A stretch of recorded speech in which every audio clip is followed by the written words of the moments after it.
Good afternoon, everyone. This is, despite the very long title, this is let's call it a power leadership panel. And we'll explore the challenging, as he said, of how do you balance the surging AI energy demand with the urgent need of sustainability and carbon-free environment.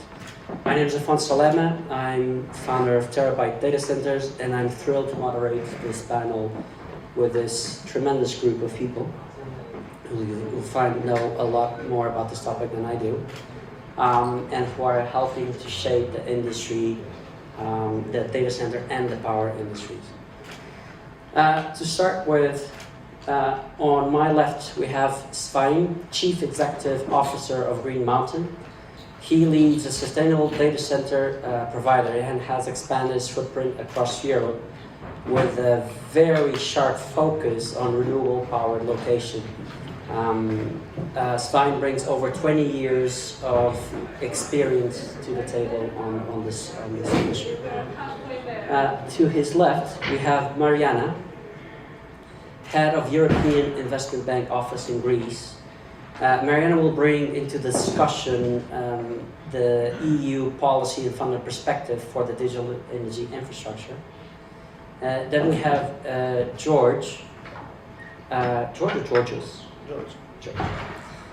General Director of Eunice Energy Group, a wind energy expert. He oversees renewable energy projects that power critical infrastructure, blending engineering with a vision for a decarbonized energy system. His work's focused mostly on sustainable power generation for the digital world. And finally, but not least, we have Matthew. Matthew is Global VP of, let me get this right, I don't want to insult you. Global VP Strategic Partners for the data center businesses at Schneider Electric. Actually, I think from the panel, Matthew is the one I know the longest, and he has been focused always on energy management systems, driving innovative solutions for sustainable and efficient data center operation. And this is not just in pretty words. We actually work together on a couple of projects which are very impressive. His expertise lies in integrating power systems with cutting-edge technology. Welcome, all of you. Thank you. Before we dive into the topic, and this is something we discussed on the prep calls, but no one actually answered, so I'm really curious to see how this one will go. I'd like to ask each one of you to introduce themselves in a slightly different manner. And specifically, you can either tell us what exactly do you do in your organization on a daily basis, not what your title says, or, alternative, you can tell us what you think is your superpower on the data center and power industry. Starting with you, Svein. Isn't the answer to those the same? My name is Svein. Hagaseth. I'm the CEO of Green Mountain. Green Mountain is a company that's built on a sustainability vision of setting the standard in the industry. Something that we've been so fortunate to be able to realize through the years. We built some very sustainability driven, always with the focus on making sure that we do that and that we continue to push the needle of what is possible to get done. That means that also from a site selection perspective, we are a little bit cautious on where we do go, because we want to make sure that we can stand by that sustainability topic. So I don't know if that's a superpower or if that is what I do on a daily basis, but it's basically the same as we are here for the long run in regards to making sure that we build the most energy efficient and sustainable data centers that we can. Perfect, thank you. Marianna. My name is Marianna Nathanail. I am the head of the AIB Group office in Greece, and I'm going to speak about the superpower of my organization. I think that this is important for everyone to have some information about us. So the European Investment Bank, three things I think, just to remember, that the EIB, the European Investment Bank, is the bank of the European Union. So our shareholders are the 27 member states, which means that we act for the benefit of our member states and we implement the EU strategic orientations. The second thing is that we have a balance sheet of 600 billion, and we provide financing and technical assistance for the public and private sector. Around 90 billion of investments per year. And the third thing to remember is that we are a AAA issuer, and which means that we have lower cost of funding, and we try to pass all these good terms to our counterparts. The other thing that I wanted to bring to the discussion is that in 2024 our investments reached almost 90 billion, 10% outside the EU, the rest inside the EU.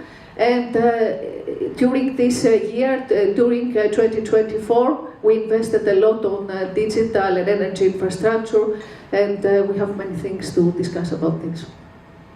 Thank you. So I'm Pechlivanoglou. I'm the General Director of Eunice. On paper, my job is to strategize for the future developments of the company. In reality, a big part of my day involves really, shoveling a lot of daily tasks. But in principle, we're trying to use engineering and science in order to try to innovate in this space, which until recently was not really innovative.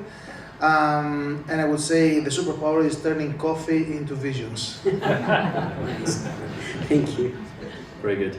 Hello, Matthew Baynes from Schneider. Nice, thank you, Afonso. Nice to be here.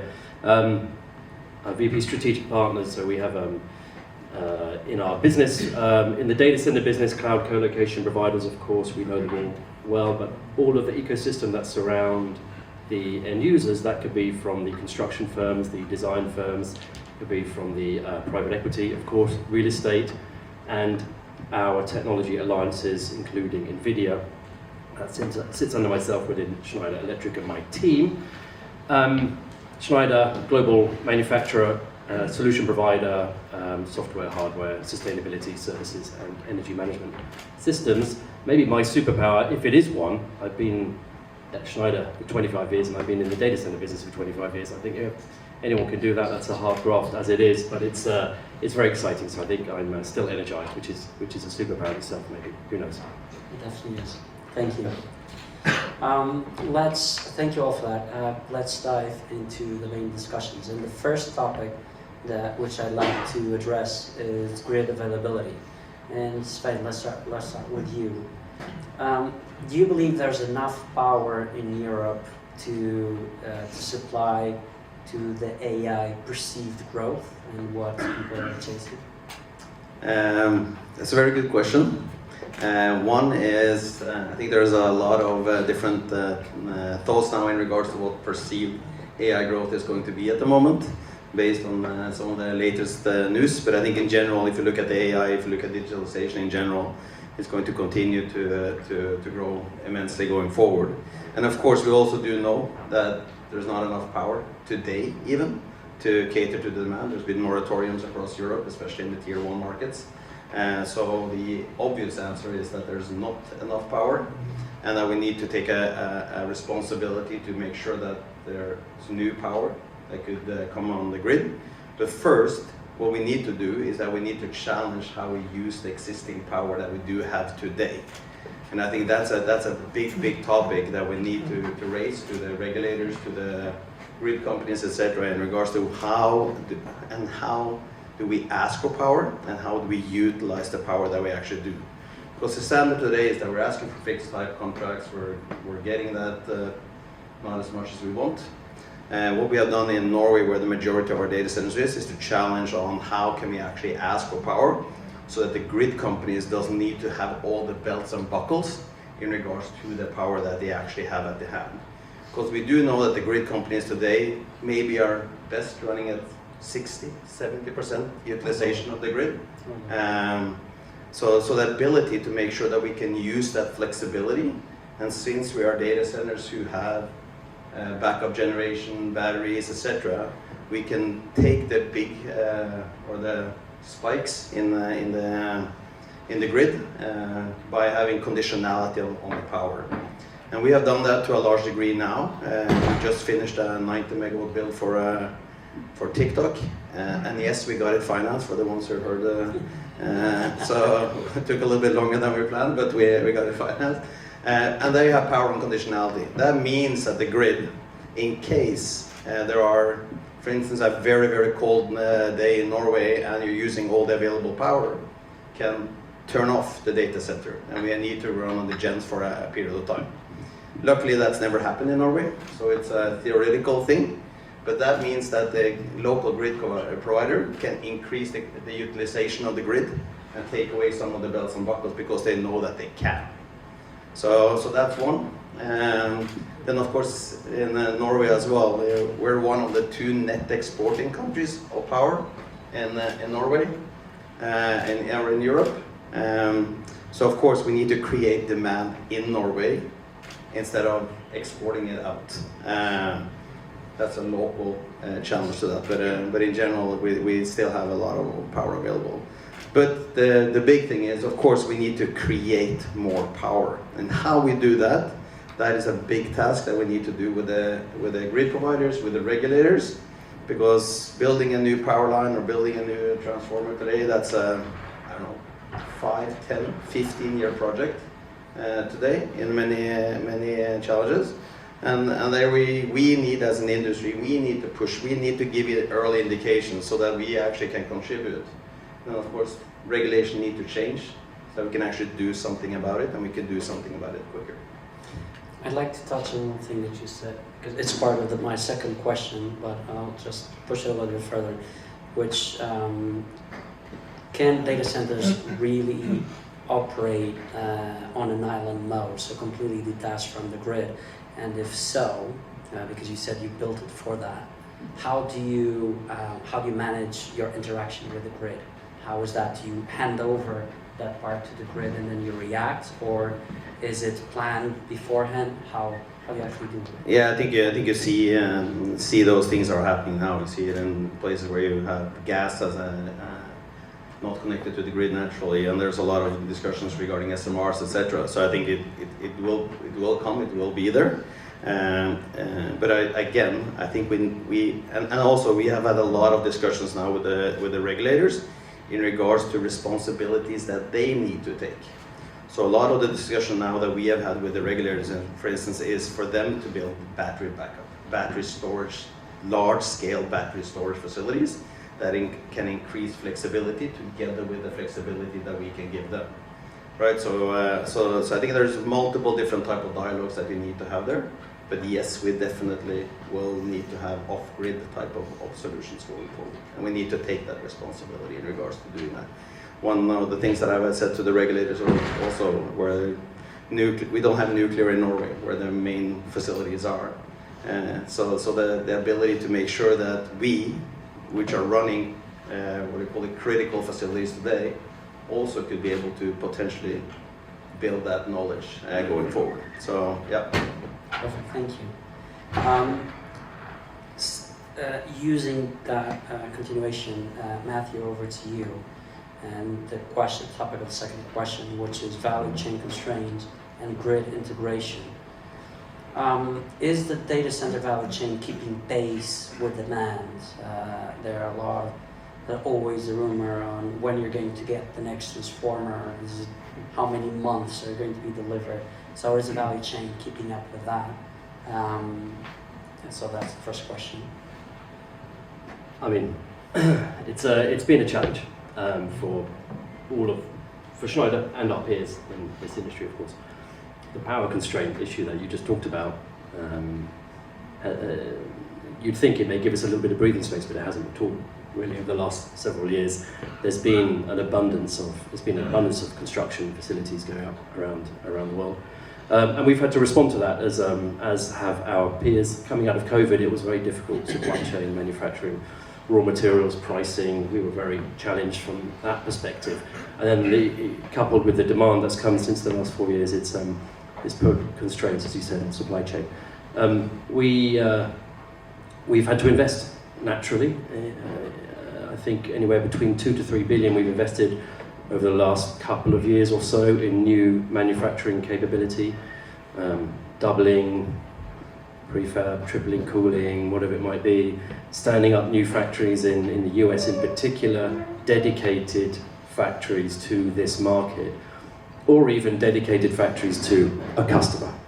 So we have been doing that based on discussions with customers and their demands. So we've had to do that. We've had to acquire along the way as well, for sure.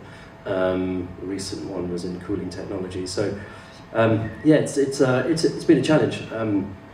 The pace is rapid, and the demand is incredible. So some of the discussions we've been having around that with our customers is around supply chain certainty and predictability.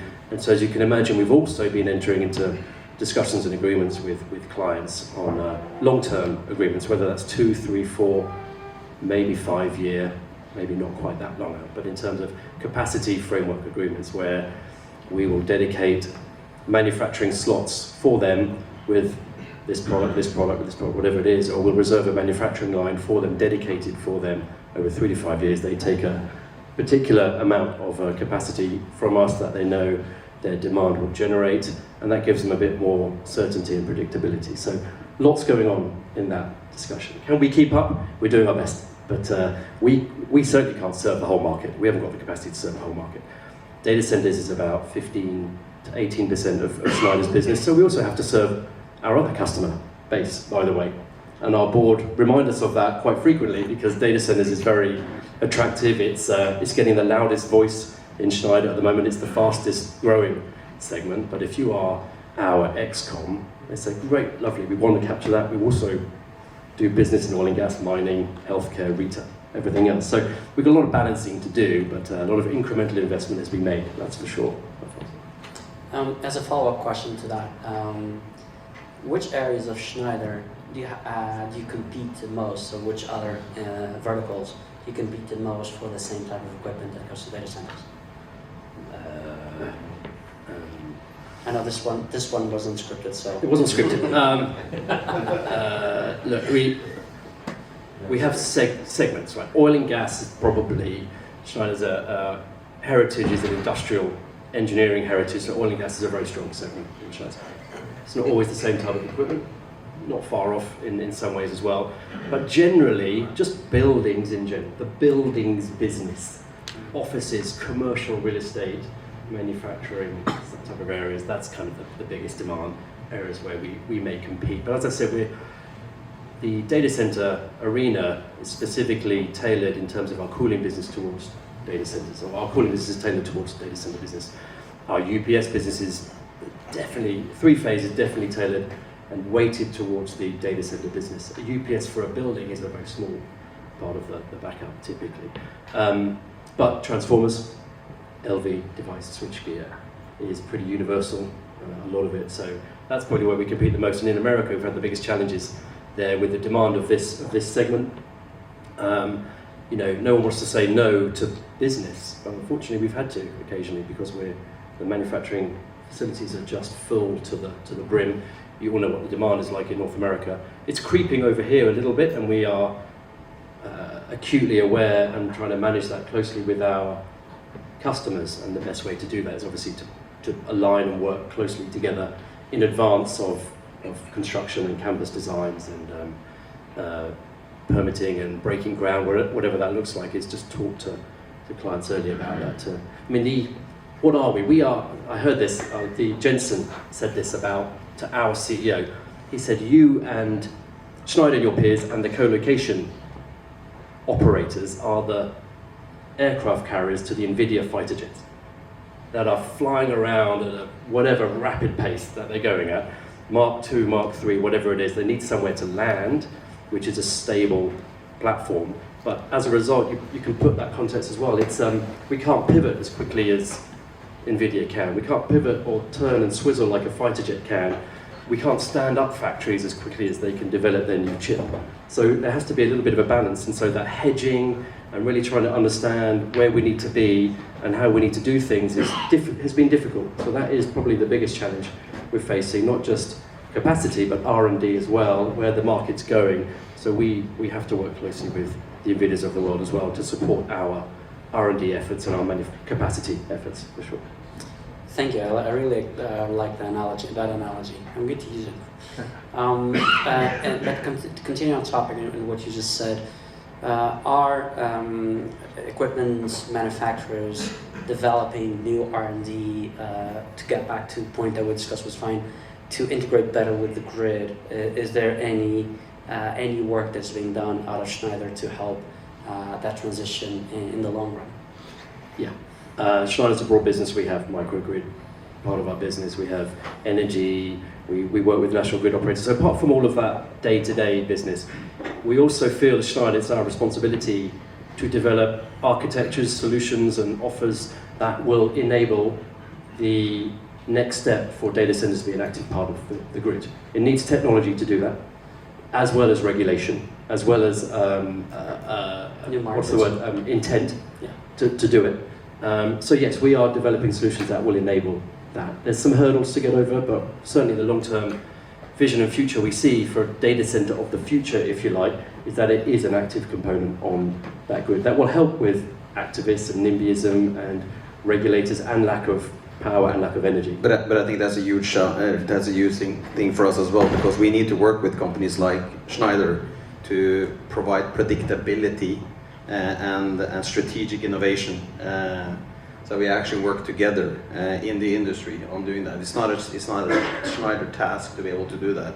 It's us, it's our clients, right? So these strategic, long-term type of partnerships where we can develop things together and then together build the future of the data center instead of you. It's the tenants as well of the operators, allowing the operators to do that, because the SLAs and they're a bit hesitant on that.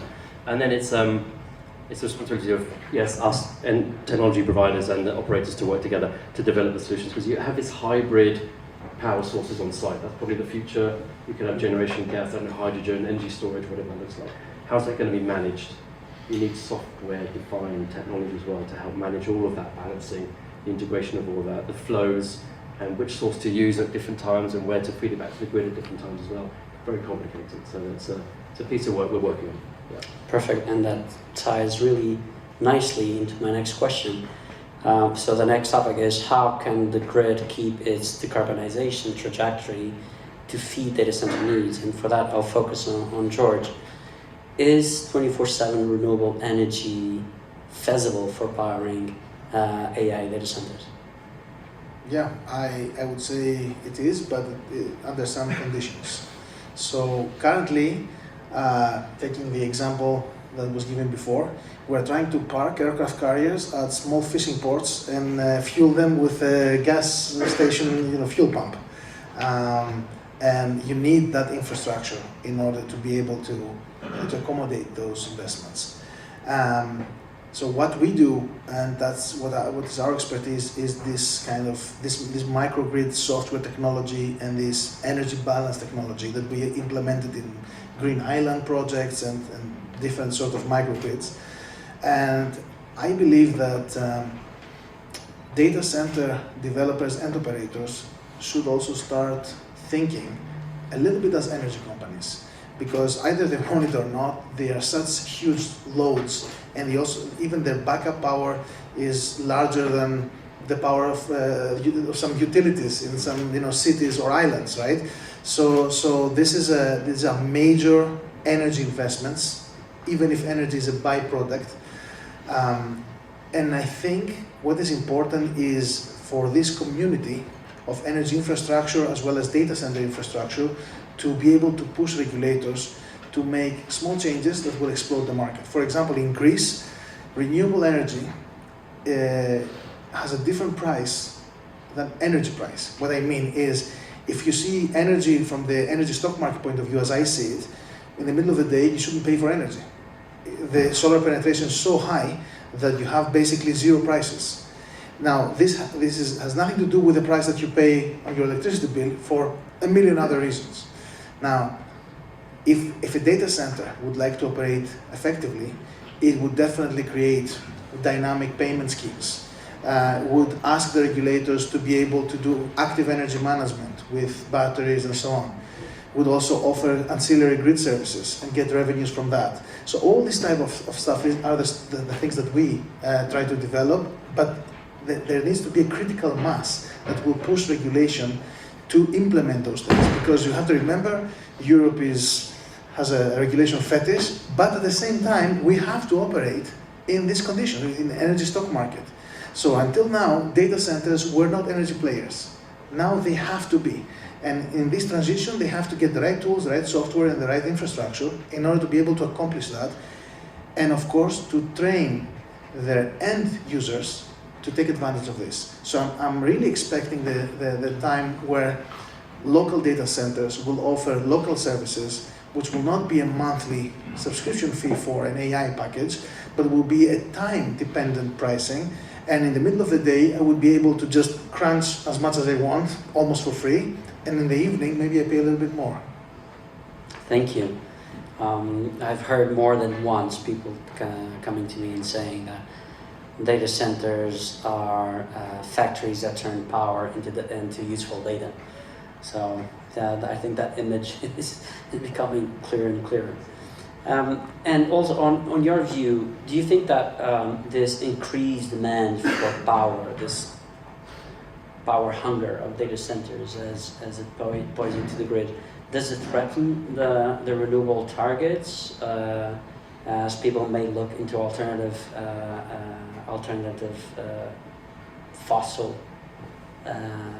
technologies, or there's a way? I think in this day and age, renewable is a general term. What is renewable and what is not? For example, SMRs are becoming very popular. According to the CO2 directives, they are part of the renewable business. I don't see that there's a real threat. But it has You do have Trump saying that he's going to put coal plants to run data centers. That's what I'm saying. That let's speak about European definition of renewable, right, and energy. So in that sense, I believe that there is no real threat, but we have to respect the limits of the infrastructure. So if I want to co-locate the data center at the city center of a big urban development, there will be a limit there. Perfect, thank you. And going back to the fourth major topic, which is how can Europe and particularly EIB support these developments, Marianna, to you? How is the EIB supporting these priorities on the European Union, in particular on the power and to foster the digital side? The European Investment Bank has been supporting, for our discussion, both digital infrastructure, of course, and energy infrastructure. In 2024, we doubled the grid, the investments that we have done for development of the grid. So what we try is from the digital agenda point of view, we are financing digital infrastructure, data centers, broadband, cybersecurity, AI, innovation. I mean, all the elements of the digital agenda are being financed by the EIB. And in parallel, we are, since we have been, we are developing ourselves as the climate bank of the European Union and focusing, taking out of our interest fossil fuels. We don't invest in fossil fuels since 2021. We are focusing on the green transition, so which means new renewables, production of new renewables, energy efficiency of buildings, energy storage, grid development. We are trying innovation for energy. So we are trying to identify each and every piece of the puzzle to make sure that we have innovative financial instruments to have a tailored product for each investment need. What we are doing is that we are financing public and private sector with every stage of a company. I mean, it can be from a scale, from a a startup for the scale, a large infrastructure project. We touch every part of the business cycle. And okay, it's loans. We have direct loans. We have intermediated loans for SMEs. We have venture debt, which can be combined with venture capital, large infrastructure project finance.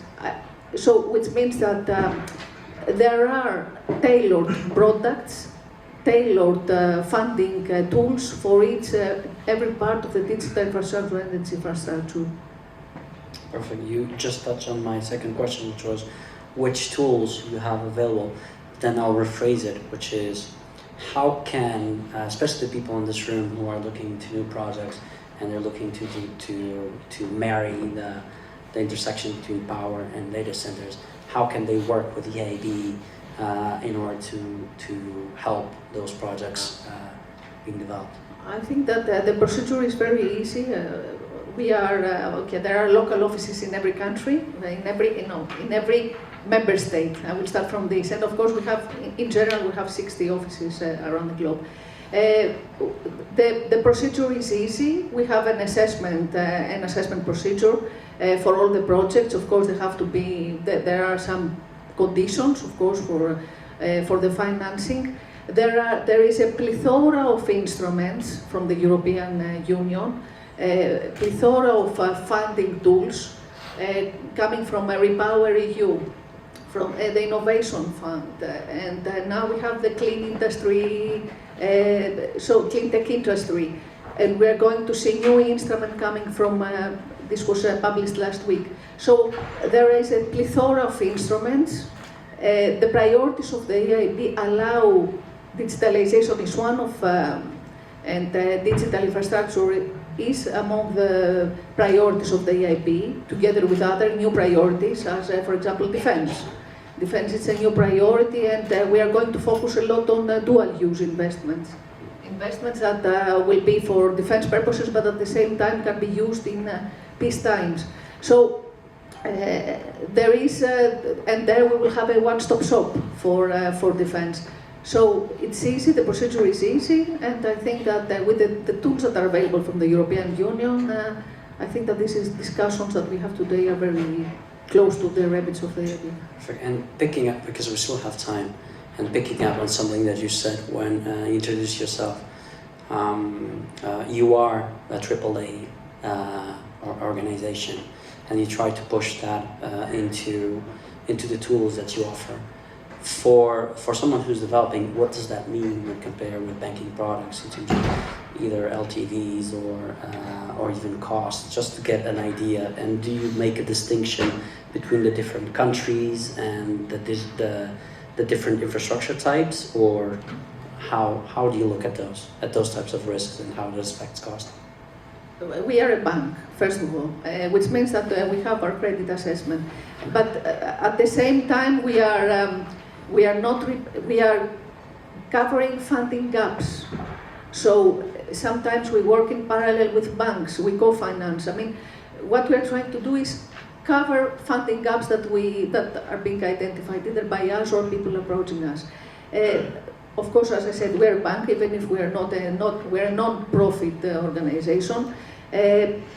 We want to have, we focus on impact, and we also do blending. And we have guarantees from the European Union, for example, or even from member states, in order to provide better financing terms. So this is combined with our low cost of funding. And blending means, for example, we can provide a loan, but at the same time, for example, in Greece, we have the Recovery and Resilience Fund. Our loans can be combined with grants that can be given to the company from the Recovery and Resilience Fund. So it means that, the aim is to cover financing gaps and at the same time have impact for the local authorities, for the local communities, etc. If I can add something on that, based on personal experience with great collaboration with EIB, what is one of the key problems of developers or companies that are investing in this sort of infrastructure is that usually when you go to a mature market, like let's say solar energy development, the project IRR is so low that usually the interest rate of the commercial banks will remove any sort of profitability, right? So this is one problem. On the other hand, when you say data centers or innovative developments like hydrogen projects, then commercial banks usually don't have the technical capacity to understand the risk, and therefore it's like you're getting a consumer loan, right? So from our experience from EIB is that the people that were doing the actual due diligence of the project, they were real experts. That it was the first time for me to see bankers bring people that are really in depth in terms of engineering and science and all that. Therefore, they can assess the risk and therefore can offer a much more competitive loan. So I think this is a huge benefit in these sort of instruments that EIB offers. Perfect. And if I can also add, thank you very much for these notes. And I think that the important is that we have a quality and an assurance, a seal of excellence. Our due diligence process is indeed very, very thorough. But this is how we attract also other investors to the projects that we are financing. Perfect. That's extremely helpful.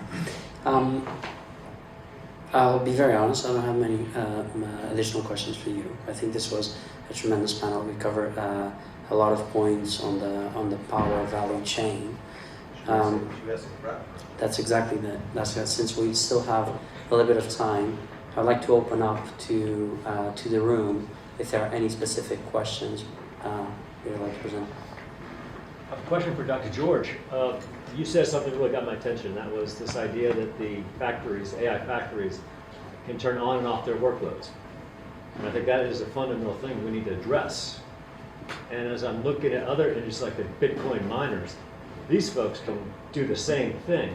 And I'm curious how you think about this. Can we see an ecosystem where we create a collection of users that creates a consistent user base? Because as an industry, we stink at using power from the utilities, right? They rightly should be pissed off at us. I mean, we take a gigawatt, we might use 600 on a good day, right?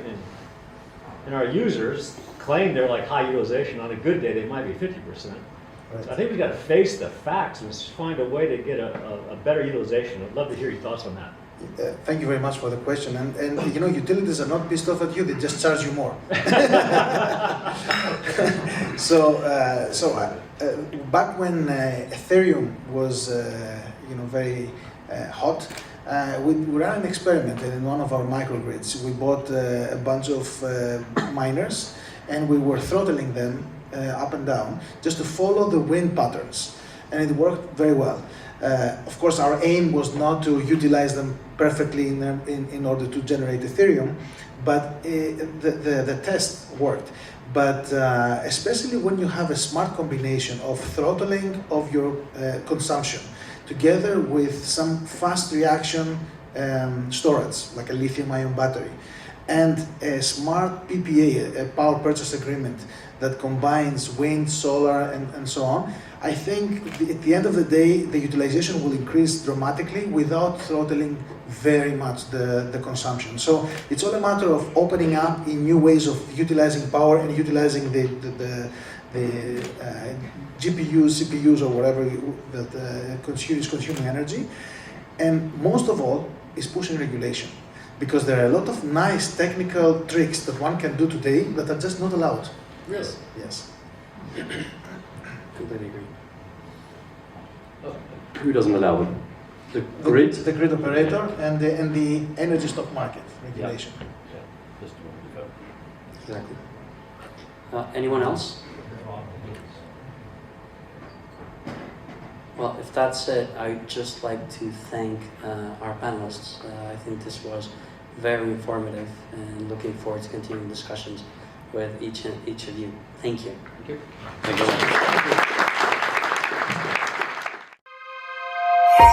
you.